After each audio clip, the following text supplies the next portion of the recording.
This is Good Girl Gone Human, an ongoing conversation that serves the frequency of rehumanization. We believe that in striving towards being good and away from being bad, we can lose touch with our humanity and uniqueness. Our hope is that in expanding our capacity to accept our own humanity, we expand the capacity to accept and hold each other's humanity as well. We welcome uncertainty and questions with curiosity. This is not a roadmap for the right way to be human.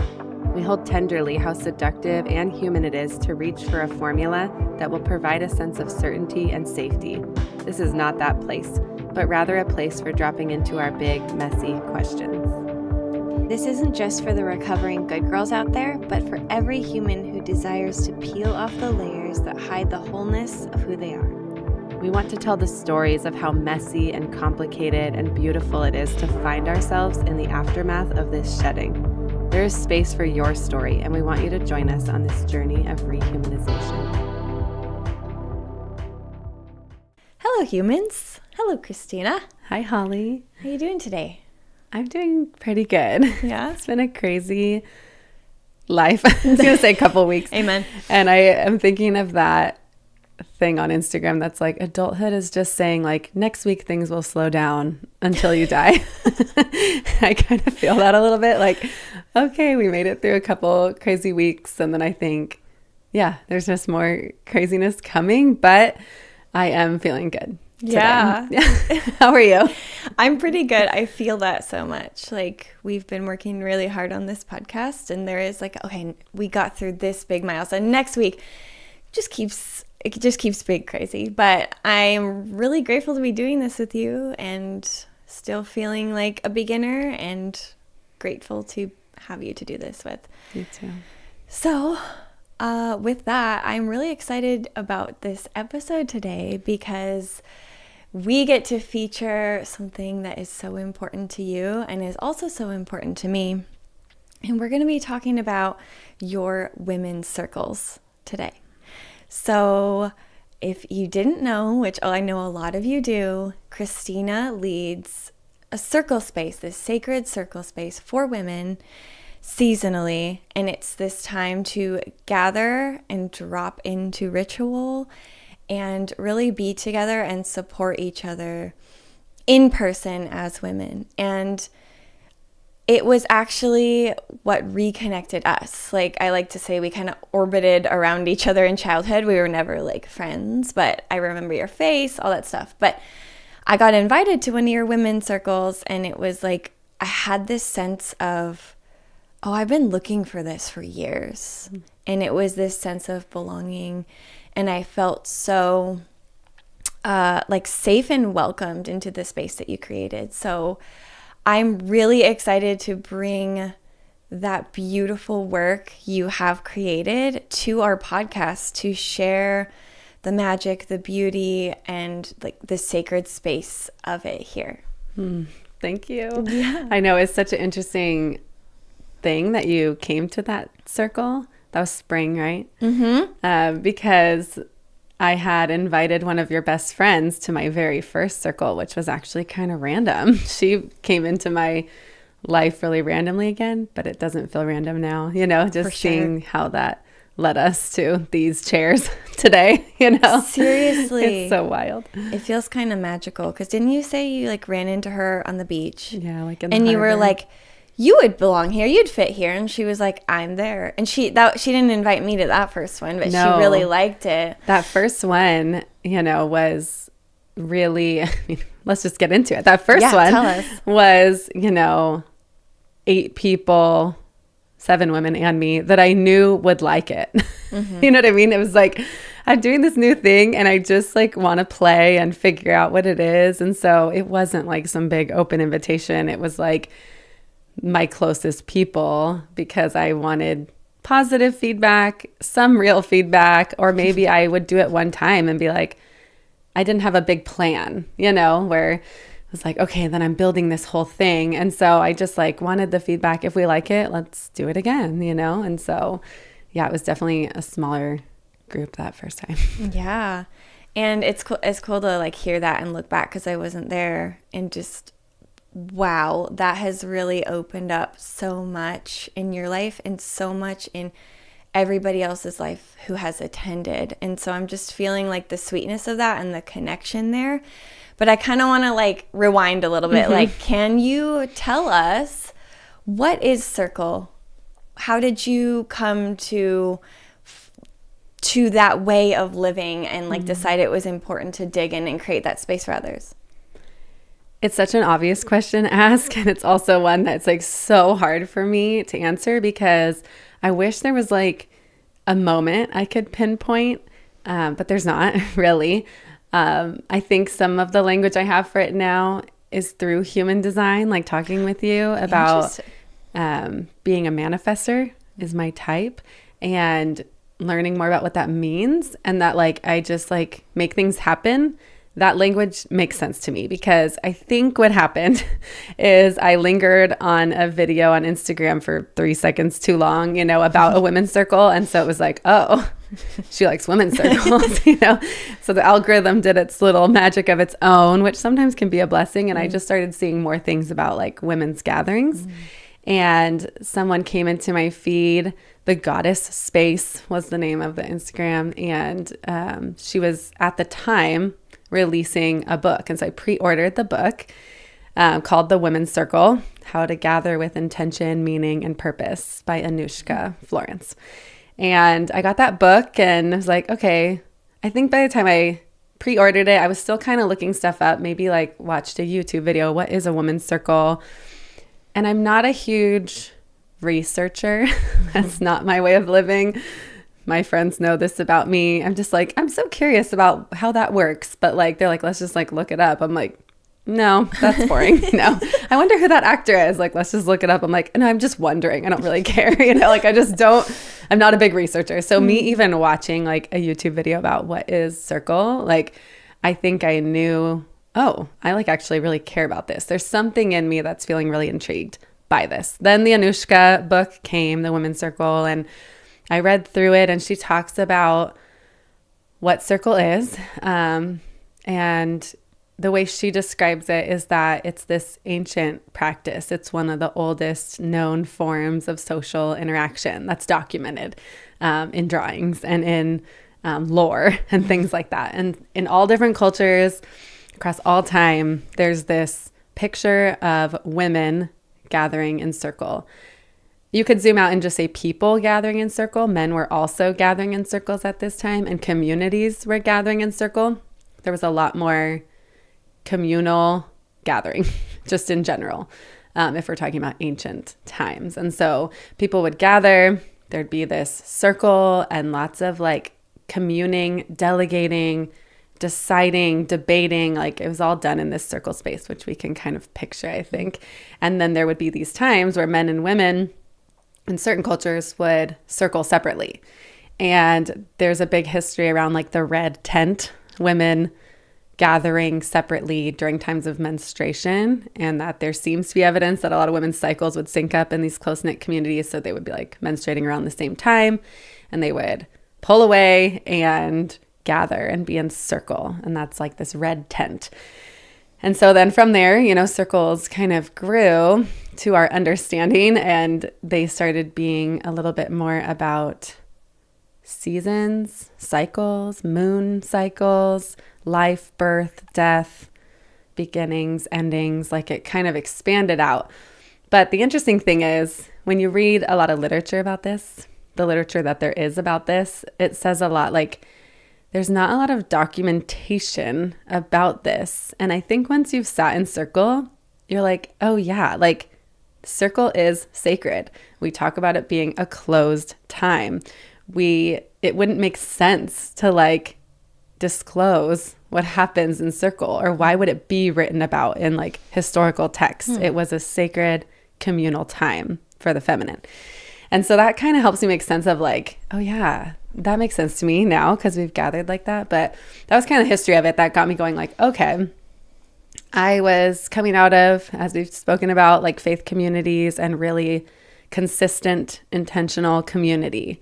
And that was gone. And I was feeling the ache of that and the long for it. And also leaning into a lot of like other spiritual practices and, like learning about tarot cards, which like, old me is like, nah, like so scared of even like that word. It like makes me nervous even to say it on a podcast for some reason. Yeah. Like, Kristina worships the devil now. So just so you know.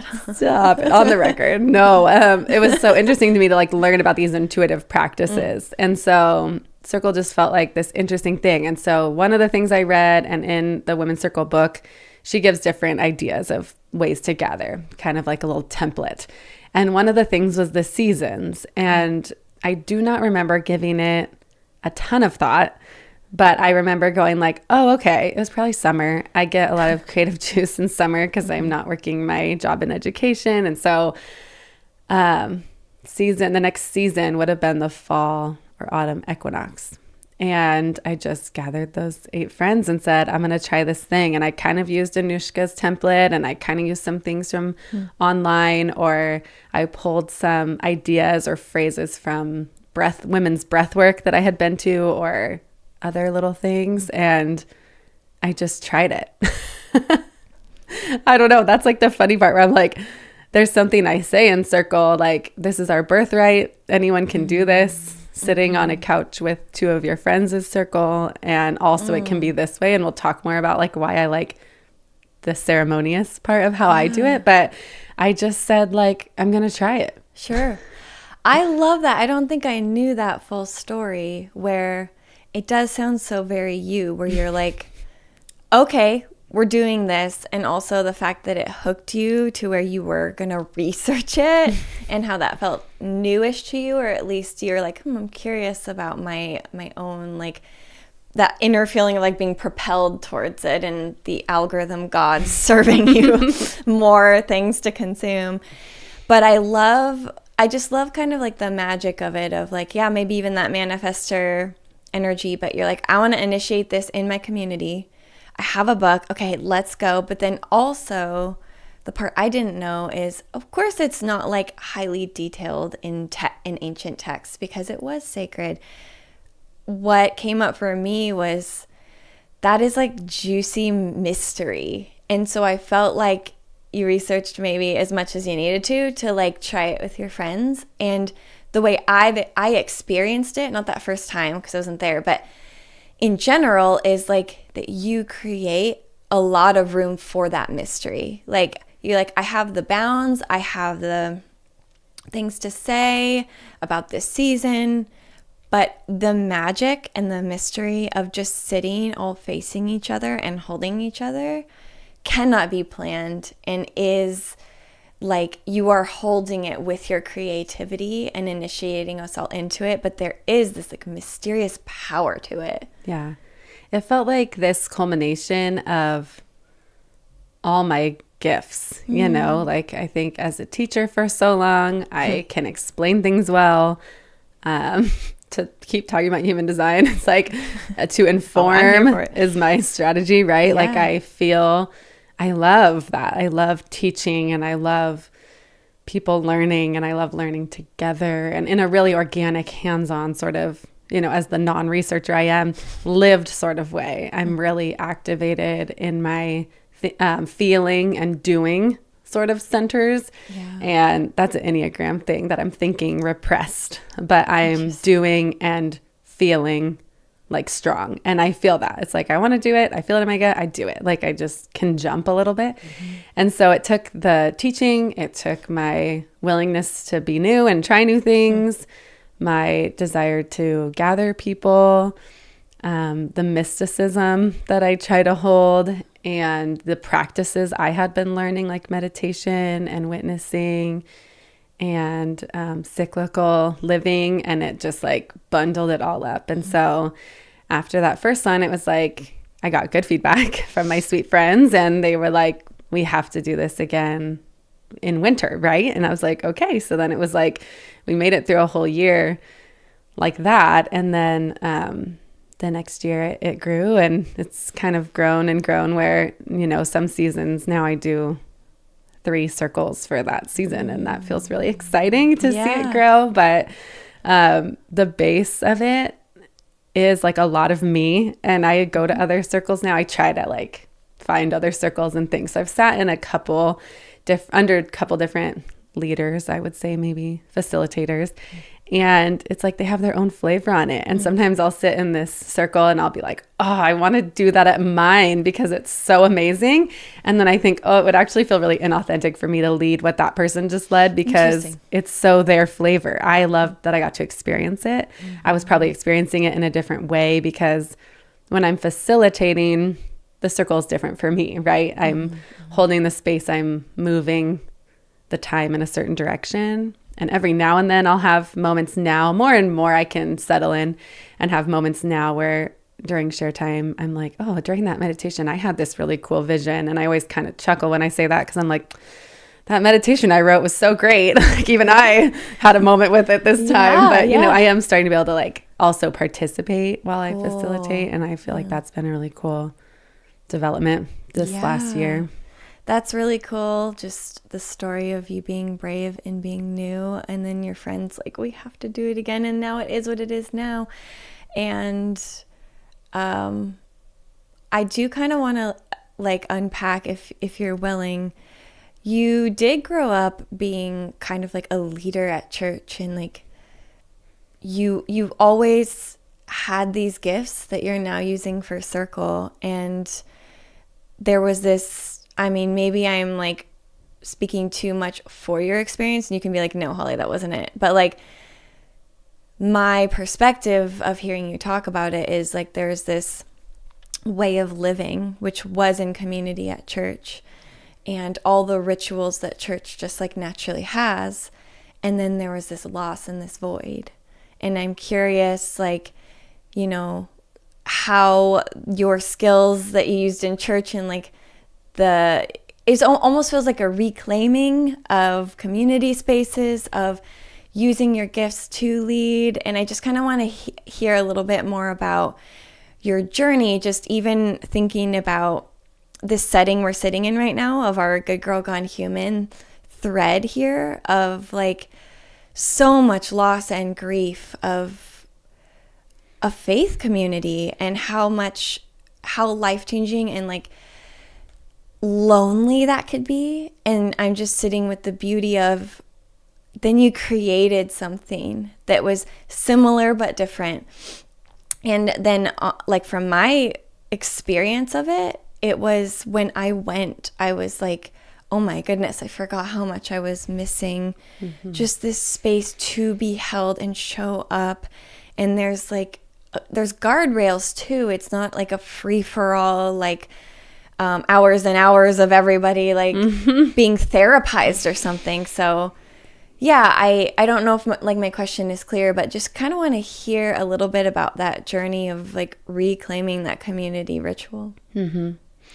Yeah, I think it's interesting to think, oh yeah, I was like definitely a leader in church spaces, and I hit like the pinnacle of what would have been my goal of leadership, being like the MOPS coordinator, which MOPS is Mothers of Preschoolers. It's like the moms group at church. And to be the coordinator of that felt like I was hitting like the pinnacle.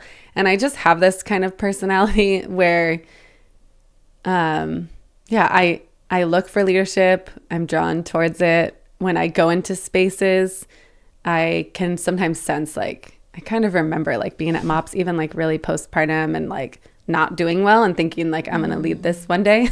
And so like when I got there, it was like, oh, and like even at the old school I taught, I'd be like, I think I could be an administrator here one day, you know, and I switched paths. But it's like, that's kind of the way I like, my brain is like oriented towards leadership. The thing that feels reclaiming about it in the Circle space is I do want to talk about some of the things we talk about in Circle. And one of them is that all are equal. Like when nobody sits above anybody, no one's in front with people looking. I say this every time we're in a circle. Everyone is a teacher. Everyone is a student.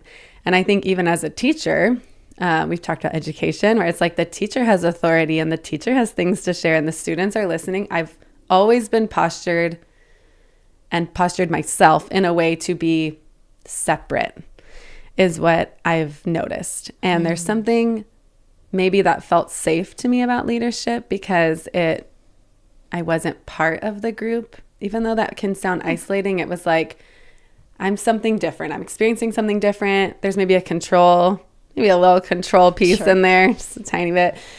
But with Circle, it's like, do I believe that I can learn from everyone else here? Do I believe that like I am just a facilitator of the space? I think my role is really important there. I think it exists in my community because of me, all those things. It's not that. It's just in Circle.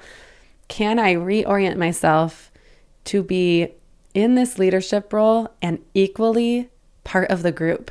That's the reclaiming for me, is that I have this work, I'll call it like being an Enneagram 1, which is like the reformer. It's a lot of things, but I think like a shadow side of my personality is thinking I'm better than other people. And so that's because of my separateness. The closer I get to people and the more I reveal the truth of who I am, that's not the truth. I am not better than anybody. But I think reclaiming the truth that like we are all humans. So when you say like, here we are sitting in this space, good girl gone human, it's like the good girl wanted to be the best girl, the perfect girl, the best leader. Yes. And that was instilled in me as I became like a youth leader at church, or what, at middle school, I was in the peer assistance leadership, the PAL group, and I would do conflict management with my peers. And I mean, like, it's deeply rooted. Running for ASB president in 6th grade. Like this is my personality. But the reclaiming is that now I am with the people and I also get to have experience. I'm not just facilitating this for other people's growth, enjoyment, benefit. It probably felt like that a little bit at the beginning of when I started. And I'm learning to be like, I need this. I actually made this for me. And if 2 people come, I've had a circle. You were there with 2 of us. Yep. People get sick and things happen and whatever. And I think when I do the 3 circles, it just can get a little chaotic. But it was like, does this still matter? Is it about numbers? Is it about performance? Is this about my ego? Yes. I'm going like this, but yes, sometimes it is. Or can it be about the magic of togetherness, And like, it has shifted for me, and that's the reclaiming that I'm sensing into right now. Is just like from being a leader up here to like a leader with the people that I'm around. And the other part was just like losing my faith community in the way that I did because my beliefs changed. It felt really refreshing, safe, beautiful to create a space where the belonging was solely based on the fact that like we were women, we were human, And so I have people who sit in my circle who are devout followers of Jesus, love him, love Christianity. I have people who sit in my circle who are atheists, who don't believe in anything, people who are very into tarot and all this stuff and crystals, and people who just are like kind of run of the mill, like not super spiritual people. And this is the only place that they experience certain kind of expansiveness like that. And so to me, there's no like losing the belonging that we're creating. And that feels like the real reclamation, Yeah. Oh my gosh. There's so much beauty in all of that. Like just, if I could just reflect some of it back to you, just because it was so powerful. Like just the sheer fact that you were conditioned to be the best girl, like you said, like, but how it wasn't like, and we look back at that past, like that version of Kristina and go, well, we reclaimed her and changed her. It's like, no. When you look, there's so much of your personality that was there too. You liked, I could lead this. Maybe I could even lead this better. If I am like proving myself along my journey at this church or in this community, I will be seen as someone who can lead MOPS. And like, look, I did it. And there is a sense of like achievement and accomplishment, and like none of those things are bad. So I feel so like grateful and honored that you're like, hey, like you're sharing part of like just like this full spectrum of your humanity, and just your willingness to say, sometimes like I feel like I'm better than people.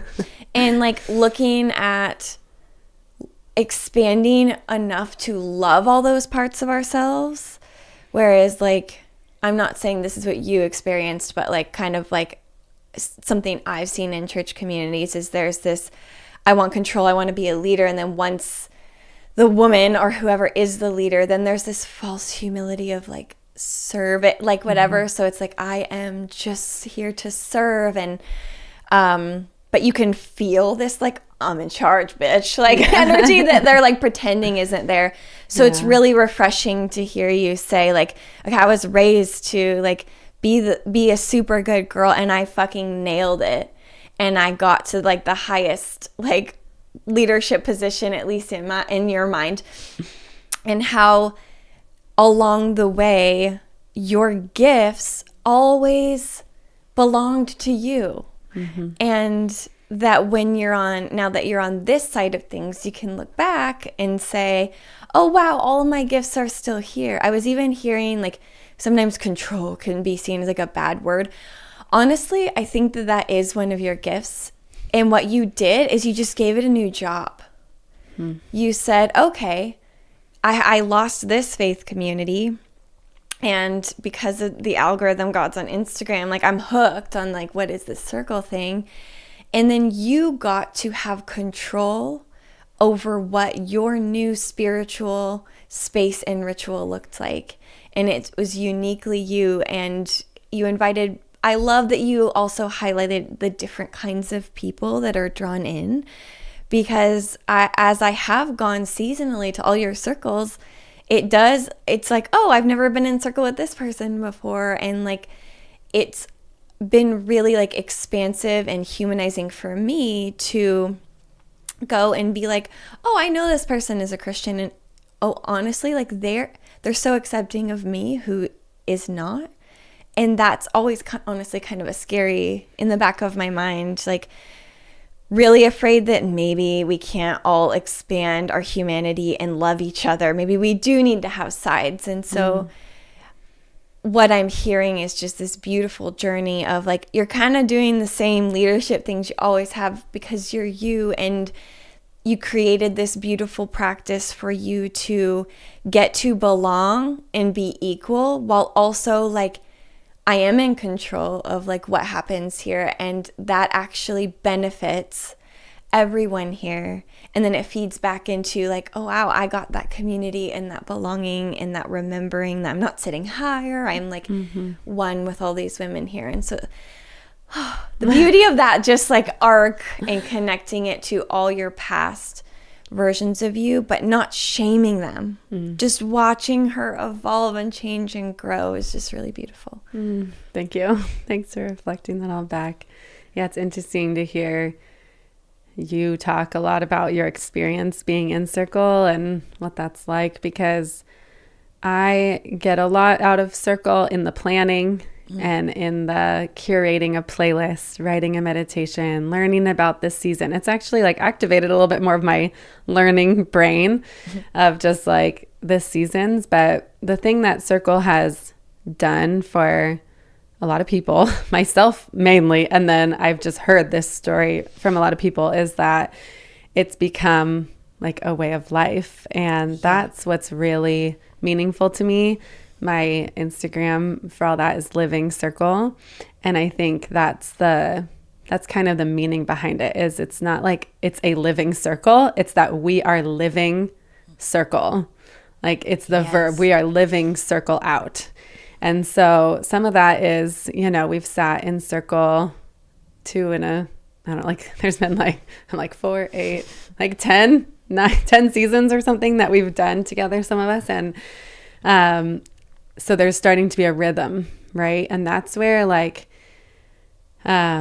living circle, like what that means to me and how we're seeing it play out is in like noticing the rhythm. So I chose the seasons. That was just like the thing. I keep having these visions of like expanding and adding circles for other things, mainly around like our menstrual cycles. I'm really passionate about that. I talk about it a lot in circle too, but nothing's like, I haven't had that ping, that moment of like action. And so hasn't happened yet.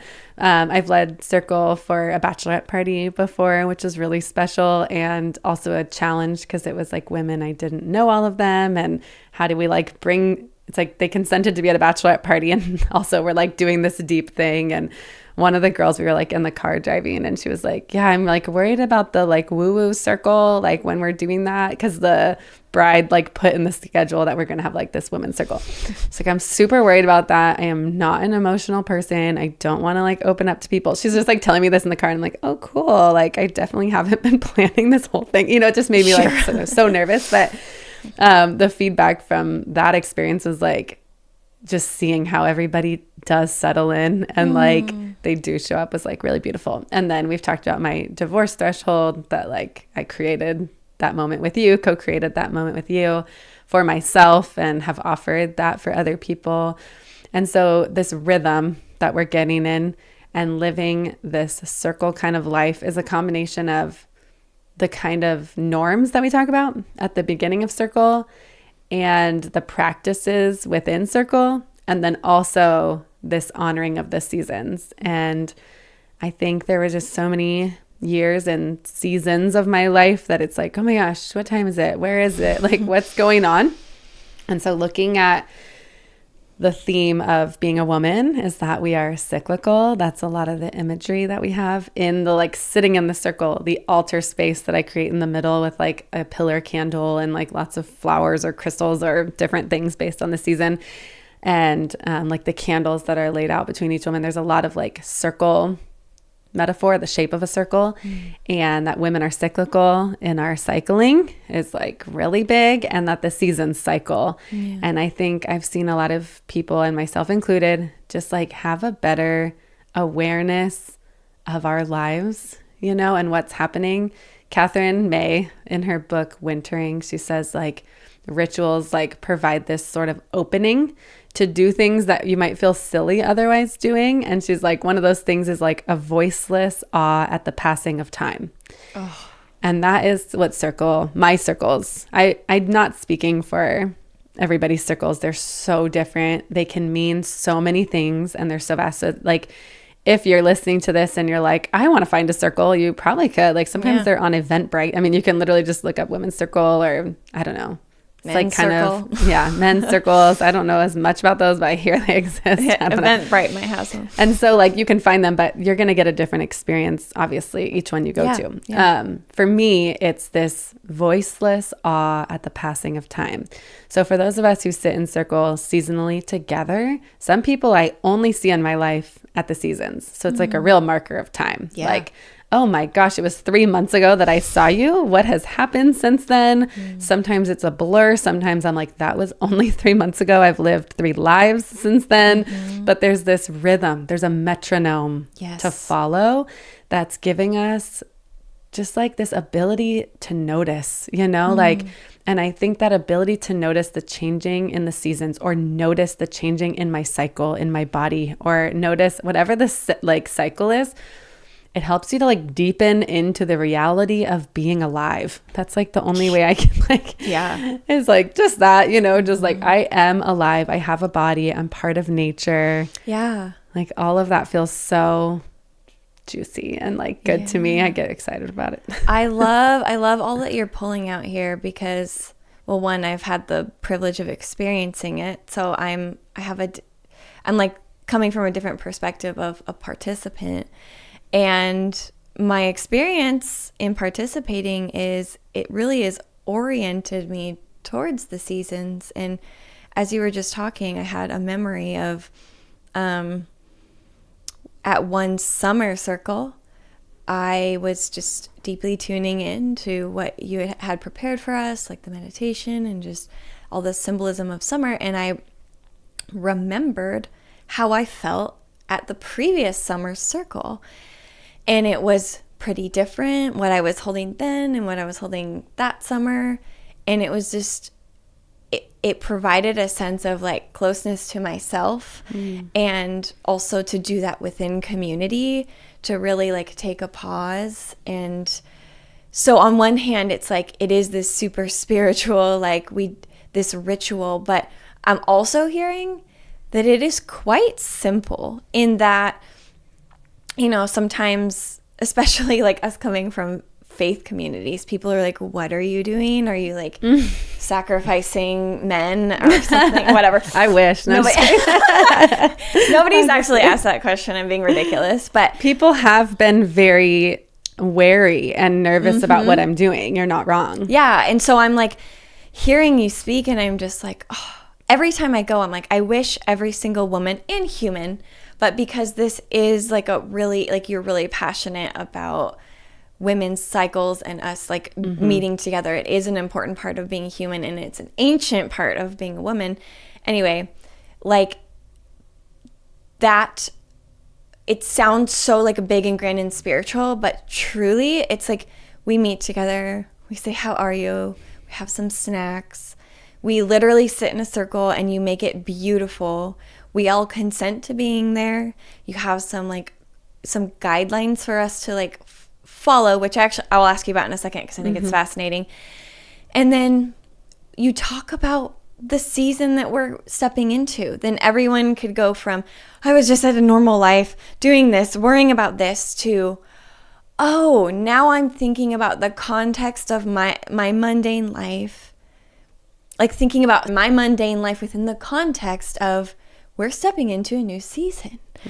And it's as simple as that. And then the time of meditation, it isn't this like, you know, some circles can maybe get more woo-woo, and yours can be really woo-woo at some times, but it's so accessible. Yeah. And I just like, I love all of the like the courage that so many women have gone to try it. Like you said, there's everyone on the spectrum. Me, I was like, oh hell yeah, I was like waiting for this. And some people are like, wait, what is it? I'll just like try it. And then they're like, oh, literally we're going to talk about how like the symbolism of the leaves falling that connects to how this part of I mean, I've had women, a lot of women come with a friend, of course. That just feels really great. Some women come by themselves, and I think that's also really, really brave. But mostly I've known everybody, or they've been a friend of somebody that I've known. I'm not like world renowned or anything. But it's this, and I have had people come and they never come again. I can see it on their face. They're disconnecting. They're not engaged with it. They don't want to engage with it, maybe, whatever it is. I've had people fall asleep in meditation before, and like then that person never came back. I'm like, I literally bored you like out of your mind. Actually, the way I view it is like she needed rest, and great. I'm glad my voice could lull her into a sweet time of sleep for 10 minutes. But there is like such an invitation there, and a bravery to showing up. And most people, the energy when they come in, it's like so interesting to watch, like the buzzingness you're saying, like we're kind of coming in, and like the settling in is so magical for me to watch. And just how the energy, I wish I could like actually read the energy of the room and see how it shifts. Like everyone kind of goes on this wave, and the practices within just feel just really special to me now. Yeah, I think like one of the final things I want to ask you about, because I feel like it's so central to even my own experience of rehumanizing myself, is the actual guidelines that you present in Circle. Because my experience, I'm sure there's like a wide array of experiences with these guidelines, but my experience was sitting and having you explain, here's what's going to happen, and here's what you're invited to do, and here's what we're going to ask you to not do, which I'm going to have you explain in detail in a second. But my experience of that was that, okay, that is what made Circle special, but I took those guidelines. I felt like I was looking for them in my normal life. I felt like I said, I've been asking myself the question of what is friendship? What is relationship? What do we owe each other? I get very existential and in my head. I'm not thinking repressed. So I needed you to help me actually do shit. So we're a good team. But there was this sense of like, oh my goodness, finally, this invitation to take radical responsibility and hold each other in this witnessing way felt like, sure, it was in Circle space, but how you talk about living Circle, it doesn't just feel like, oh, these are the guardrails of Kristina's like Southern California women's circles. Like, can you talk about how that is a part of living circle and what those guard rails are? Yeah.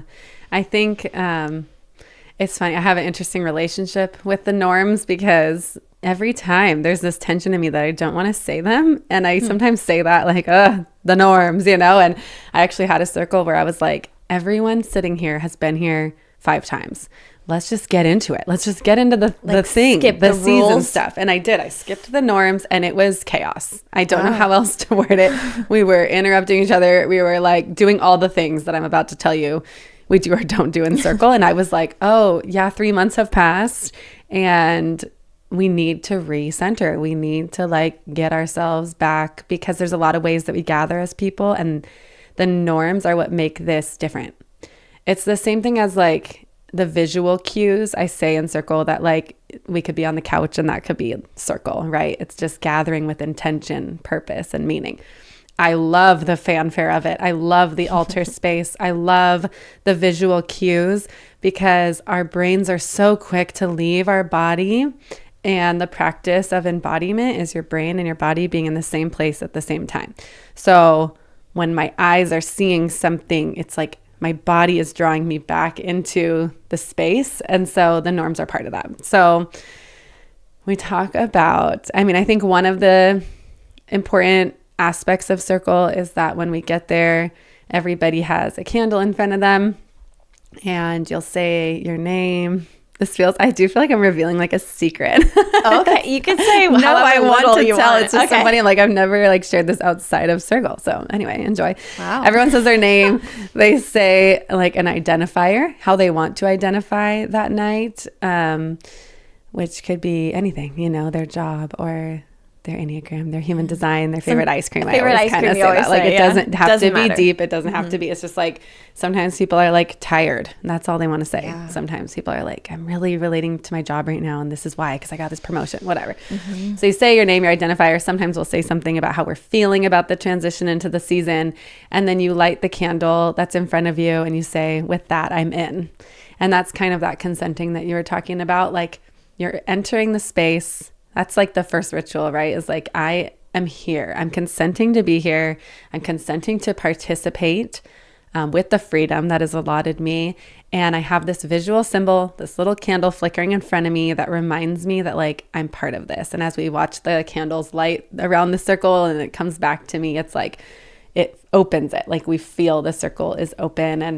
And the norms of circle, I do talk about that, that idea that all of us are equal, why we're sitting in a circle, all of us are the student, all of us are the teacher, that one of the great practices of circle is to practice being a witness and that we practice non-judgment. Not that judgment won't come up, but when it does, we're compassionately observing it. Oh, I'm feeling a little judgmental. And we try to like put it down and go back to being a witness. We talk about being trauma informed, which is like not touching and being really sensitive with our responses towards people. And we talk about how the main thing I feel like where the norms come into place are with the sharing time.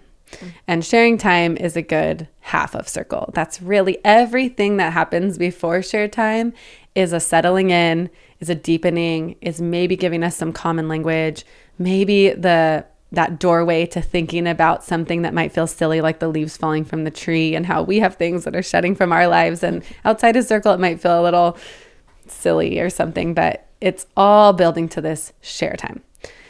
Because women gathering with intention and meaning is that we're seeing each other and we're allowing ourselves to be seen, which is like the bigger practice sometimes. So when it's share time, we have bowly, I call it our little bowl. It's like a ceramic, beautiful bowl that I've had since the first winter. It wasn't at the first circle, but I found it after that. And when you're talking, it's kind of like a talking stick, right? Like I think a lot of people know that idea.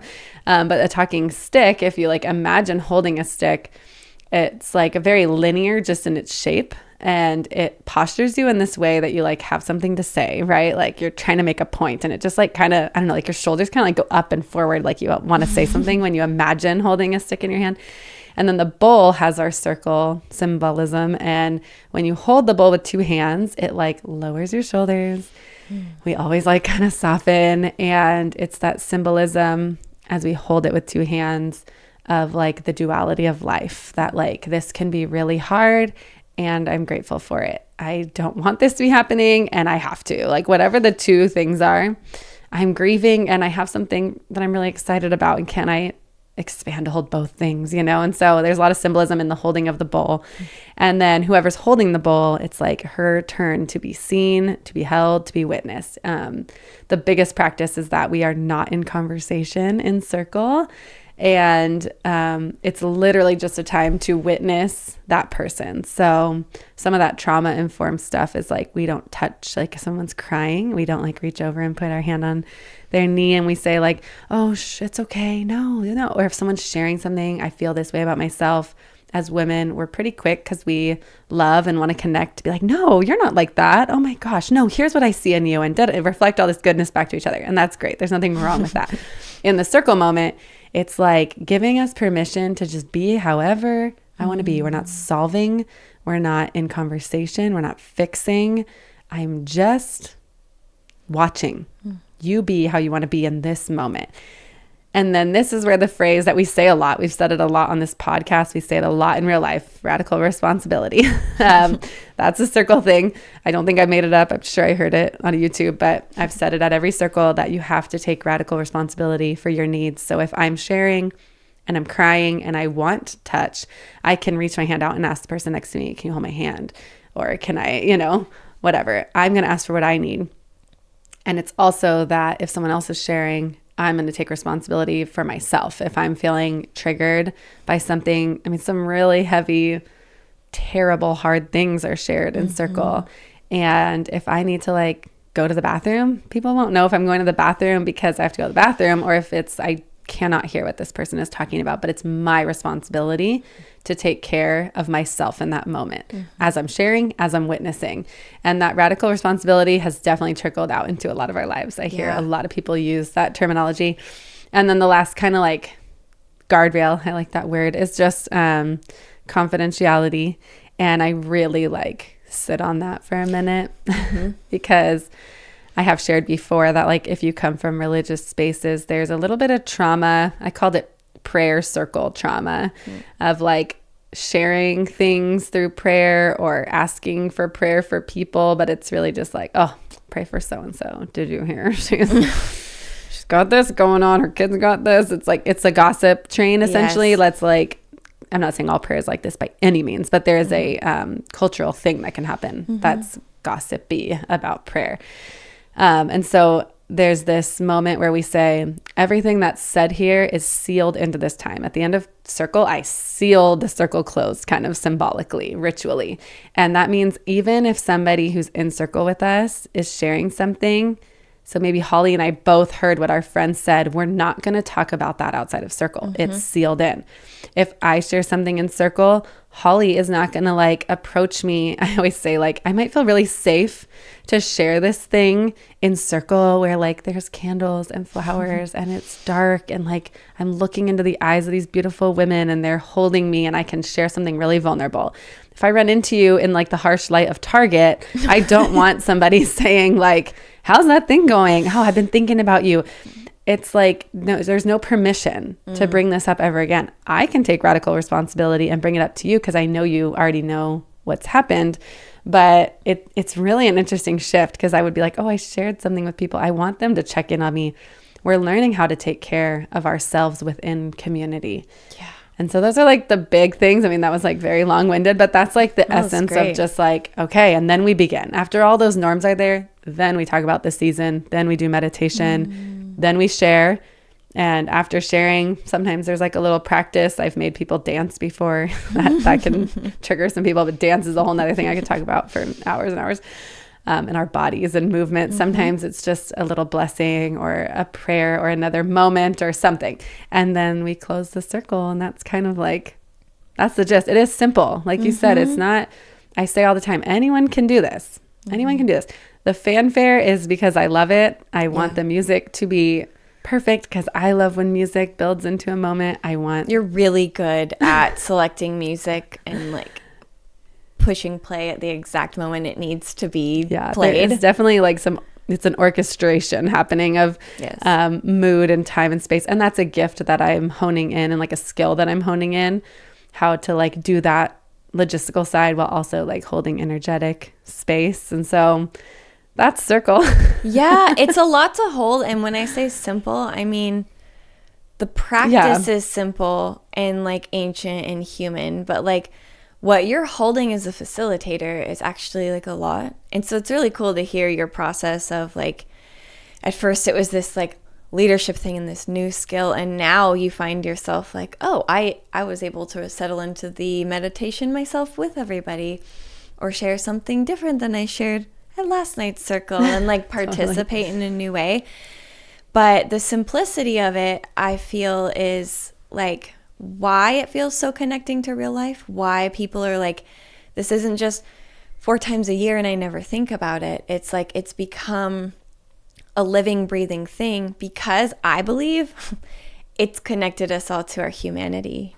And also for this to have come into your life and our larger community after COVID felt like such a humanizing thing. Like the simplicity of being in a room together and gathering around, like the intentionality of how beautiful you make the spaces is like you're calling it fanfare, and I just because I like it, like I think it's a very important part, because beauty, like letting, like taking a slow moment to take in beauty is being human. Like I'm thinking of this really cute cartoon that every time I see it floating around Instagram, it makes me laugh. But it's this little, like, I don't know if it's a bunny or it's some cute animal. And like he's doing really normal things like eating and like sitting with his friends and then like being in nature. And each little like square, he goes, I'm rich. I'm rich. Yeah. But it's just like these like simple things. And that's how circle feels. It's like, it's rooting us into this very human, like you can come and be like, I'm so excited. Life is just, all these good things are happening and I want to be witnessed in that. And you could be like, I'm surprised I'm alive. Like there's room for all of it. There's no fixing. And at the same time, it's that deep witnessing of the messy human. It's like, it's connecting us also to the divine and the mysterious and the mystical, which I believe everyone and everything is spiritual. So it's like in the sacred gathering and this simple human, like just sitting in a circle together, invites us to contemplate like how very connected we are, even spiritually, even if we practice different religions or different versions of spirituality. Yeah, connected to each other and connected to nature. Mm-hmm. And like there is part of this humanity, this humanness that's like, I am part of nature. And I think because we live in South Orange County, I talk about it, it's like we have to like kind of notice some of the seasons. They can like squeeze by and we're like, oh yeah. It went from 73 degrees to 68 degrees. Like it's winter, we're all freezing. So we have to like kind of slow down to find the medicine that's in each season. And that's like how I think about it, is that like each season has different medicine and wisdom for us. And there's so much more that we could touch on about just like the feminine and female archetypes and our wild woman and our wise woman and all these things. There's so much depth and goodness in women being in community together. But I think it's helpful to talk through it on this podcast, in this space, because yes, it has been a big part of my rehumanization process. And I know we say that like rehumanization. It's like I was human before I was anything else, right? I think women gathered before there was anything else. And I know a lot of really, I'm only speaking about women. Men feel this way, I think sometimes even worse. But I know a lot of very lonely, women. And even the 4-time-a-year marker, the check-in, somebody's gonna know I'm missing at spring, like, and just kind of check in, or like, oh yeah, I'll see those people. I'll have that ritual. I mean, for some, it's the only space that they meditate. For some, it's the only space that they give themselves quiet to go inward. And that feels like my life's work, just really important. So thank you for like taking time to let me share about it and unpack what it is and take away the mystery, so maybe less people are scared of what it is. I mean, sometimes it gets a little woo-woo, but I don't know. You're pretty scary, Kristina. That's just fun. I know it. So my final thought / question for you before we wrap up here is, I can imagine people listening to this are like, oh, I want that. And of course, like we said, you can go find one. But I am curious, something that I was remembering is that when you were newer at this, I think it was just 1 or 2 people approached you after Circle and said, can I do this? Would that be okay? And you were like, whoa, like this isn't something like that completely originated with me, but because you are that manifester, you initiated all us into this, so you are the creator for us. But like this reaching like an online audience that like isn't necessarily local, I just curious if you could like speak to, can other people do this? Is it complicated? Does it have to be? What's some steps towards like intentional circle making for anyone that's sparked by this conversation? I think like you can follow me. There you go. At I never remember. I think my underscore living circle. I always forget where my underscore goes. It's fine. Underscore living circle, and I would be happy to connect with people like that. And I'm trying to post more tips and insights and things about leading circle. Anoushka's book, The Woman's Circle, has just good, like, I use them as a starting point because I read things and it doesn't always like, I'm not like, I don't want to do that. Or she was living in the UK somewhere, so she'd be like, let's go meet in like a meadow and we'll forage berries or something. And I'd be like, well, I don't know, somewhere between the 5 and the 405, I'll try to find like a meadow to go sit in or whatever. So it doesn't always work out, but there's like a baseline there. And so I think like her book was a great starting point for me. And then, I think maybe it's easier said than done, but like, just try it.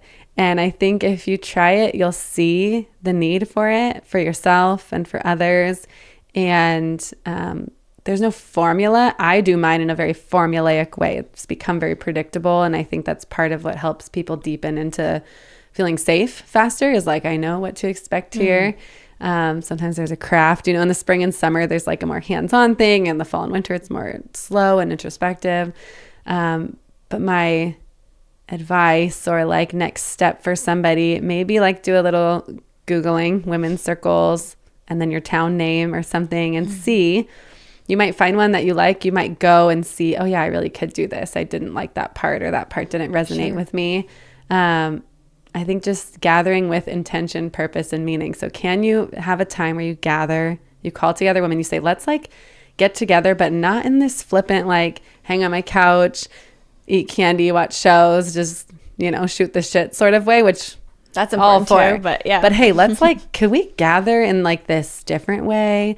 And maybe you're just like, there's a full moon coming up. Let's like gather and talk about like what's being illuminated in our lives. And we just, maybe no one leads a meditation, or you find one on YouTube and you press play and you all lay there and like listen to it, or you can pull, it will build. But I think looking if there's something already there, looking for resources online, more and more are coming out. There's circles kind of popping up everywhere. I've heard it said like the seeds that were planted like for generations and generations. We've done all this internal work and now we're ready to be seen gathering like this again. There's a lot of things in like history and patriarchy and like, even like the witch trials and stuff is like a big part of why women stopped gathering. When women gathered, it was suspicious. There's like all this lore. But I think we're at this time where women are ready, people are ready, post-COVID, social media, isolated, a lot of work from home people. Like we're just we're aching for the belonging Yeah. and for the witnessing. And so I just can't encourage it enough, Yeah. Oh, to that step filled me into with it. so much hope. Yeah. What you said, that like the seeds that were planted, like we're ready to be They're seen, sprouting. gathering, and reclaim that intentional space and like reconnect with the women that came before. So amazing. And thank you for sharing your gifts with our little local community here. It's changed my life. And thank you for bringing it to this podcast space and just letting everyone else get to know you a little more. That feels really fun. And to share the beauty of what you have created, and now everyone can watch it evolve, because I believe like you will continue to get the creative urges to expand as the energy is available for you to do so. So thank you so much for sharing your light and your passion and your gifts with us here. Thank you. Thanks for the space to do it. Yeah, if you're not following us, you can follow me at _living circle and Holly the human _ and then also just at Good Girl Gone Human. We're excited and love seeing all of you over there in those social spaces. But with that, I want to ground us and settle us. I want you to hold both sides of the bowl of who you are, and remember that you are an absolute badass and the most fragile thing. Treat yourself as both this week. See you next time. Bye. Bye.